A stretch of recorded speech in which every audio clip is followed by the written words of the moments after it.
నమస్తే, welcome to our channel. నేను సిరి. ఈ నెల 19 నుంచి 4 రోజుల పాటు జగన్మోహన్ రెడ్డి గారికి ఇంకా కాలరాత్రులేనా? సో ఎలా ఉండబోతుంది మరి జగన్మోహన్ రెడ్డి గారి పరిస్థితి? సో ఈ అంశాన్ని మనకు వివరించడానికి మనతో పాటు ఉన్నారు ప్రముఖ రాజకీయ విశ్లేషకులు రాజేష్ అప్పసాని గారు. నమస్కారం సార్. సార్, ఇప్పుడు చూస్తుంటే మరి కొత్త ప్రభుత్వం ఏర్పడింది ఏపీలో.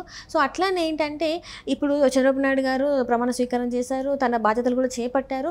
ఈ రోజు అయితే మనం చూసాము మంత్రిత్వ శాఖ అంటే క్యాబినెట్ మినిస్టర్స్ ఎవరనేది కూడా డిక్లేర్ చేశారు. కానీ ఈ మంత్ 19 నుంచి అసెంబ్లీ సమావేశాలు కూడా అవుతాయని చెప్పేసి మనకి తెలిసిపోతుంది. సో మరి జగన్మోహన్ రెడ్డి గారు అటెండ్ అవుతారా అవ్వరా, అసలు ఏంటి అన్నట్టు? మరి జగన్మోహన్ రెడ్డి గారికి అయితే చాలా సంక్లిష్టమైన పరిస్థితి. ఎందుకంటే మొదటి నుంచి అంటే రాజశేఖర రెడ్డి గారు చనిపోయే వరకు రాజశేఖర రెడ్డి గారికి జగన్మోహన్ రెడ్డి గారు అనే ఒక కొడుకు ఉన్నాడు అని చెప్పని, అంటే ఆయన పేరిట యువసేనలు, జగన్మోహన్ రెడ్డి గారి మిత్ర బృందాలు రకరకాలుగా రాజశేఖర రెడ్డి గారి ప్రభుత్వ హయాంలో కొంతమంది జగన్మోహన్ రెడ్డి గారికి ఎలివేషన్ ఇచ్చే ప్రయత్నం చేశారు. కానీ 2009లో వివేకానంద రెడ్డి గారి స్థానంలో కడపకి పార్లమెంటుకి పోటీ చేసిన సందర్భంలో మాత్రమే రాజశేఖర రెడ్డి గారి కొడుకు అసలు స్వరూపం ఏంటి, ఆయన వ్యక్తిత్వం ఏంటి అనేది కొద్దిగా పరిచయం అయింది సమాజానికి. రాజశేఖర రెడ్డి గారు చనిపోయిన తర్వాత ఈయన్నే ప్రత్యామ్నాయంగా ఆ సీటుకి, అంటే రాజశేఖర రెడ్డి గారి ముఖ్యమంత్రిత్వానికి ఈయనే అర్హుడు అని చెప్పని ఆ రోజు కాంగ్రెస్ పార్టీలో ఉన్న ప్రధానమైన నాయకులందరూ కూడా జగన్మోహన్ రెడ్డి గారికి లాబింగ్ చేయడం జరిగింది. కానీ అధిష్టానం పరిగణలోకి తీసుకోవాలి. ఆనాటి నుంచి రాజకీయాల్లోకి వచ్చిన జగన్మోహన్ రెడ్డి గారి గురించి చాలా సందర్భాల్లో చాలా వార్తలు విన్నాం మనం. ఇక్కడ చెప్పుకోవాల్సింది ఒక సంఘటన నేను పక్కాగా మెన్షన్ చేస్తాను. ఎందుకంటే ఇప్పుడు జగన్మోహన్ రెడ్డి గారికి సంక్లిష్ట పరిస్థితి ఎందుకు అనేది నేను ఒక దానికి ఎట్లా అనాలి, మనం కోరిలేటెడ్గా ఒక ఇన్సిడెంట్ మెన్షన్ చేస్తాను. జగన్మోహన్ రెడ్డి గారు కాంగ్రెస్ పార్టీతో విభేదించి వైసీపీ అని ఒక పార్టీ ఏర్పాటు చేశారు. ఆ రోజు కాంగ్రెస్ పార్టీ ప్రభుత్వానికి వ్యతిరేకంగా రకరకాల నిరసన కార్యక్రమాలు టేకప్ చేసేవారు. అలాగే విజయవాడ కృష్ణానది ఇసుక తెన్నెల మీద ఒక నిరసన కార్యక్రమం తలపెట్టుకున్నారు ఆయన.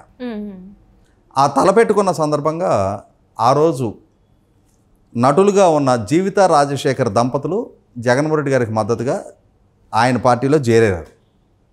చేరిన తర్వాత విజయవాడలో జరుగుతున్న ఆ నిరసన కార్యక్రమంలో వీళ్ళు కూడా పాల్గొనడానికి వెళ్ళారు. సహజంగానే మరి అంటే ఇది మనం మాట్లాడుకునేది ఒక 10-12 సంవత్సరాల క్రితం సంఘటన, 12-13 సంవత్సరాల క్రితం సంఘటన. మరి ఆ రోజు రాజశేఖర్ గారు ఇప్పుడంటే కొంచెం పెద్దడయ్యాడు హీరోగా. అప్పుడు కొంచెం వయసు ఓపికగా ఉన్న టైమే కదా. హీరో 10 మందిలో సినిమా హీరోగా క్రేజ్ ఉంది. సహజంగానే హీరో అనేవాళ్ళు వాళ్ళ గ్లామరు మెయింటైన్ చేస్తూ ఉంటారు. ఆ గ్లామర్ తగ్గకుండా ప్రజల్లో ఆ మెయింటెనెన్స్ ఎక్కడ తగ్గకుండా ఉంటారు. ఈ నిరసన కార్యక్రమం బిగిన్ అయినాక వాళ్ళు డయాస్ మీదకి వచ్చారు. ఆయన మంచి కూలింగ్ గ్లాసెస్ పెట్టుకొని, సహజంగానే హీరో కదా, హీరోగా డయాస్ మీదకి రాగానే అక్కడ హాజరైన ప్రజలందరూ కూడా కేరింతలు కొట్టారు. ఈయన కూడా సహజంగా ఇట్లా చేతులు ఊపుతారు కదా, ఆ చేతులు ఊపి ఈ అటెన్షన్ మొత్తం ఆయన గ్రాప్ చేసేసారు. ఇది చూసి జగన్మోహన్ రెడ్డి గారు తట్టుకోలేకపోయారు. అంటే నన్ను కాకుండా తనని చూస్తూ నాకన్నా ఆయనకి ఎక్కువ రెస్పాన్స్ వచ్చింది అనేది అసలు దాన్ని డైజెస్ట్ చేసుకోవడం ఆయన వల్ల కాకేం చేశారు అని అంటే జీవితగాన్ని పిలిచి రాజశేఖర్ అన్నని ఇంక ముందు కళ్ళజోడు పెట్టుకొని అట్లా నాకన్నా ముందు నిలబడొద్దని చెప్పండి అని చెప్పేదంట. ఇది ఓపెన్ హార్ట్ విత్ ఆర్కేలో తర్వాత కొద్ది రోజులకి ఈ భార్యాభర్తలు జగన్మోహన్ రెడ్డి గారితో విభేదించి ఆ పార్టీ నుంచి బయటకు వచ్చి ఓపెన్ హార్ట్ విత్ ఆర్కేలో వాళ్ళిద్దరు కలిసి పాల్గొన్నారు. ఆ పాల్గొన్న రోజు జీవిత గారే స్వయంగా లైవ్లో చెప్పడం జరిగింది. అంటే తనకన్నా కొంచెం పబ్లిక్ పాపులారిటీ అటెన్షన్ సీక్ చేయగలిగే వాళ్ళు ఉన్నారు అని అంటే దాన్ని డైజెస్ట్ చేసుకునే సహృదయత ఆయనకి లేదు. అంతటి అసూయపరుడు ఆయన. మరి అటువంటి ఆయన ఇవాళ నిన్నటిదాకా ఆయన ముఖ్యమంత్రి, 151 స్థానాల్లో గెలిచిన ముఖ్యమంత్రి, ఒక రాజ్యాంగబద్ధ హోదాలో ఉన్న స్టేట్ ఎలక్షన్ కమిషనర్ పట్టుకొని నేనా ముఖ్యమంత్రి నువ్వా ముఖ్యమంత్రి అని చెప్పని అడిగినంతటి తామసాన్ని ప్రదర్శించిన నాయకుడు. వైనాట్ 175 కుప్పంలో చంద్రబాబు నాయుడిని కూడా ఓడిస్తాం అని చెప్పని భీషణ ప్రతిజ్ఞ చేసే నాయకుడు. మరి ఇప్పుడు పరిస్థితులు పరిణామాలన్నీ మారిపోయినాయి. రాజులు తరాజులు అయ్యారు, తరాజులు రాజులు అయ్యారు. మరి ఇప్పుడు ఆయనకేమో 151 స్థానంలో ఆ 151 ఆ మధ్యలో 5 ఎగిరిపోయింది. పంగనామాలాగా 11 మిగిలినాయి ఆయనకి. ఇప్పుడు 11 మంది సభ్యులతోటి 164 మంది సభ్యులున్న అధికార పార్టీని, అధికార కూటమిని ఆయన అసెంబ్లీలో ఫేస్ చేయాలి. మరి ఫేస్ చేయాలి అని అంటే నిన్నటి వరకు తను కూర్చున్న కుర్చీలో తనకి రాజకీయ బద్ధ వైరిగా ఆయన భావిస్తున్న చంద్రబాబు నాయుడు గారు కూర్చొని ఉంటున్నారు. మరి దాన్ని చూసి ఓర్చుకోగలిగే సహృదయత ఆయనకు ఉంటుందా అంటే ఆయన గత అనుభవాలు రీత్యా చూసినప్పుడు ఏ క్వశ్చన్ ఉండదనేది వాస్తవం. ఎందుకంటే ఎన్నికలు జరిగాయి, ప్రజా తీర్పు తమకు ప్రతికూలంగా వచ్చింది, ప్రత్యర్థుల్ని ప్రజలు ఆదరించి గౌరవించి గెలిపించారు. ఆ గెలుపునే జీర్ణించుకోలేక ఆయన ఇస్తున్న స్టేట్మెంట్లు చూస్తున్నాం. మేము అన్నీ చేసాం, ప్రజలు మాకెందుకు ఓట్లు వేయలేదని అడుగుతున్నారు ప్రజలను పట్టుకొని. ఇందులో ఏదో ఈవీఎం ట్యాంపరింగ్ జరిగిందన్న భావన కలిగించే ప్రయత్నాలు చేస్తూ ఉన్నారు వాళ్ళ శ్రేణులందరూ కూడా. ఆయన కూడా ఏదో మోసం జరిగింది, ఓట్లన్నీ మాకే వేసామంటున్నారు, కానీ ప్రజా తీర్పు మాకు వ్యతిరేకంగా వచ్చింది, కేంద్రంలో పెద్దలు ఉన్నారు, అధికారంలో ఉన్నవాళ్ళు ఉన్నారు, వాళ్ళని ఏమి అనగలిగే సామర్థ్యం నాకు లేదు, సాక్ష్యాధారాలు నా దగ్గర లేవు అని చెప్పని బేలతనపు మాటలు చెప్తా ఉన్నాడు. ఇటువంటి పరిస్థితిలో మనం తెలంగాణలో కేసీఆర్ గారిని చూసాం. ఆయన జీవితంలో కూడా మొహం చూడకూడదు అనుకున్న రేవంత్ రెడ్డి గారు ఇప్పుడు ముఖ్యమంత్రిగా ఉన్నారు, ఈయన ప్రతిపక్ష నాయకుడిగా ఉన్నారు. అదే రేవంత్ రెడ్డి గారిని 2 సార్లు జైలుకి పంపించే నాయకుడు ఈయన. మరి ఇప్పుడు ముఖ్యమంత్రి హోదాలో ఆయన కూర్చోన్నారు, ప్రతిపక్ష స్థానంలో తాను వచ్చి కూర్చోవాలి. దాన్ని ఫేస్ చేసే స్థైర్యం లేక కేసీఆర్ గారు సభని బహిష్కరిస్తూ వస్తున్నారు. ఇప్పుడు డిసెంబరు 3వ తారీఖు రోజు లెక్కింపులో రేవంత్ రెడ్డి గారి నాయకత్వంలో కాంగ్రెస్ పార్టీ నెగ్గింది. డిసెంబరు 7వ తారీఖు 9వ తారీఖు ప్రమాణ స్వీకారం చేసినట్టున్నారు. 6 నెలలు కాలం గడిచిపోయింది, కానీ సభకు మాత్రం కేసీఆర్ గారు అటెండ్ కావట్లా. మరి అదే వైఖరి జగన్మోహన్ రెడ్డి గారు కూడా ప్రదర్శిస్తారా? ఇక్కడ ఇంకోటి గమనించుకోవాల్సింది ఏంటి అంటే నిన్నే ఆయన తన పార్టీకి సంబంధించిన ఎమ్మెల్సీలు అందరితో ఒక మీటింగ్ ఏర్పాటు చేసి, ఆ రోజుల్లో 14 నెలలు పాదయాత్ర చేశా నేను, నా దగ్గర ఇప్పటికీ ఆ శక్తి సామర్థ్యాలు ఉన్నాయి, నా దగ్గర ఇప్పటికీ ఆ వయసు ఉంది, నేను అదే పోరాట పందా ప్రదర్శిస్తా, మనల్ని ఎవరు ఏం చేయలేరు, మహా అయితే కేసులు పెడతారేమో 4, వీటికి భయపడే కేసులకు భయపడ్డాం. ఎందుకంటే ఇప్పుడు దాకా బెయిల్ మీదనే ఉన్నారు కదా. అంటే ఇంకొక 3 నెలల 9 రోజుల కాలం గడిస్తే 11 సంవత్సరాలు బెయిల్ మీద ఉన్న మాజీ ముఖ్యమంత్రి అప్పుడు చరిత్ర అయింది.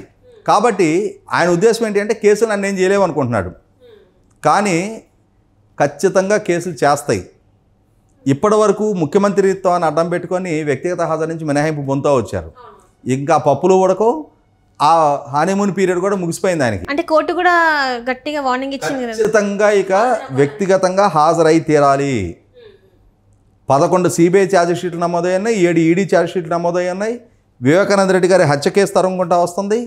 వీటన్నిటికి తోడు ఈయన చూపిన దారిలోనే చంద్రబాబు నాయుడు గారు ముఖ్యమంత్రిగా ఉన్న రోజుల్లో తీసుకున్న నిర్ణయాల ప్రాతిపదిక మీద ఆయన మీద 5 కేసులు నమోదు చేశారు. ఇప్పుడు ఈయన ముఖ్యమంత్రిగా తీసుకున్న నిర్ణయాల ప్రాతిపదికగా, ఈయన పాలనా ప్రాతిపదికగా, ఈయన పాలనలో జరిగిన లోటుపాట్లు, అవకతవకలు, ఉల్లంఘనలు, అవినీతి, ఆక్రమణలు, వీటి ప్రాతిపదికగా కనుక కేసులు నమోదు చేయటం మొదలు పెడితే అది ఒక 50 కేసులకు దారితీయచ్చు, 100 కేసులకు దారితీయచ్చు. అన్ని అంశాలు ఉన్నాయి. ఇటువంటి పరిస్థితుల్లో ఖచ్చితంగా అధికార పార్టీని ధిక్కరించి నేనేదో పోరాట పటిమ ప్రదర్శించుతా అనగలిగే వెసులుబాటు ఆయనకు దక్కదు. అసలు అంతటి సావకాశం ఆయనకు దక్కదు. ఆయన మీద నమోదైన కేసులకి పొద్దున మధ్యాహ్నం సాయంత్రం లెక్కన రోజువారీ కోర్టుల చుట్టూ తిరిగినా కూడా నెలలో ఎన్ని వర్కింగ్ డేస్ ఉంటే అన్ని వర్కింగ్ డేస్ సరిపోతాయి. ఇటువంటి పరిస్థితుల్లో ఆయన ఏదో అసెంబ్లీకి వచ్చి కూర్చొని ఆయన ఏదో ప్రభుత్వాన్ని నిలదీసి నిగ్గదీసి పోరాట పటిమ ప్రదర్శించగలిగే అంతటి వెసులుబాటు కూడా ఆయనకు దక్కదనేది వాస్తవం. 100కి 100 పాళ్ళు ఆయన కౌన్సిల్లో మనకు మెజార్టీ ఉంది, ఈ మెజార్టీ ప్రాతిపదికగా మనం ప్రభుత్వాన్ని నిలదీయొచ్చు, అసెంబ్లీలో మనకున్న సంఖ్యాబలం ప్రాతిపదికగా మనకు ప్రతిపక్ష హోదా ఎవరేమో, మనల్ని మాట్లాడే అవకాశం ఉండదేమో అని రకరకాలుగా. అంటే ఏంటంటే నేను అసెంబ్లీకి అయితే పోను, మీరు మాత్రం కౌన్సిల్లో నిలదీయండి, మీరు ప్రభుత్వంతో యుద్ధం చేయండి, నేను మాత్రం దాక్కొని ఉంటానని చెప్పిన సందేశం పంపిస్తూ ఉన్నారు. మీకు 11 మందే ఉన్నా సరే మీరు ప్రజల చేత ఎంపిక కాబడిన శాసనసభ్యులుగా ప్రజలు మీకు అప్పజెప్పిన ప్రతిపక్ష బాధ్యత అది ఎంతటి స్థాయిలో సంఖ్యాబలం ఇచ్చారనేది పక్కబెట్టు, మిమ్మల్ని ప్రభుత్వాన్ని ప్రశ్నించమని మీకు ఒక బాధ్యత అప్పచెప్పారు. మీరు సభకు హాజరు కావాల్సిందే, ప్రతిపక్ష బాధ్యత నిర్వహించాల్సిందే. ఆ నిర్వహించకుండా తప్పించుకు తిరుగుదాము అని అనుకుంటే అన్ని సందర్భాల్లో తప్పించుకు తిరుగువాడు ధన్యుడు కాదు. రైట్. అంటే ఇక్కడ ఏంటంటే జగన్మోహన్ రెడ్డి గారు రాజీనామా చేస్తున్నారన్నట్టు, తన పదవికి రాజీనామా చేస్తున్నట్టు, అయితే ఏదైతే ఎమ్మెల్యేగా గెలిచారో దానికి రాజీనామా చేస్తున్నట్టు కూడా కొన్ని వార్తలు వస్తున్నాయి సార్. ఎందుకు అంటే ఇక్కడ ప్రతిపక్ష నాయకులు ఎవరైతే ఉన్నారో మాట్లాడడానికి, వాళ్ళ మొహం చూడడానికి కూడా ఇష్టపడని స్థితిలో ఉన్నారని చెప్పేసి కూడా కొన్ని వార్తలు వస్తున్నాయి. మరి నిజంగా రాజీనామా చేసే పరిస్థితి ఉందంటారు? ఇక్కడ ఒకటి వాస్తవ పరిస్థితి ఏంటంటే వీళ్ళ మొహం చూడటానికి ఆయనకి ఇష్టం లేక ఇవన్నీ అనవసరపు హెచ్చులు డాంబికాలు, ఆయన పోయున్న హెచ్చులు, వాళ్ళు ప్రదర్శించిన ఆధిపత్య ధోరణి, వాళ్ళు పేలిన అవాకులు చవాకులు, ఇవన్నీ ఇప్పుడు ఇటువైపు నుంచి వచ్చే సూటిపోటి ప్రశ్నలకి ఆ రోజు నువ్వు ఈ మాట అన్నావు, ఇప్పుడు ఏంది పరిస్థితి, ఆ రోజు మేము నీ ప్రభుత్వంలో అవినీతి జరుగుతుంది అని అంటే మా మీద కేసులు నమోదు చేసావు, మమ్మల్ని బుల్డోజ్ చేసావు, ఇప్పుడు ఇదిగో సాక్ష్యాధారాలు అని చెప్పి నీ వైపు నుంచి నిలదీస్తుంటే సమాధానం చెప్పుకోలేని నిస్సహాయ స్థితిలో ఆయన ఉన్నాడు. అందువల్ల ఆ బేలతనంతో సూటిగా స్పష్టంగా దమ్ముగా వీళ్ళ కళ్ళల్లోకి చూసి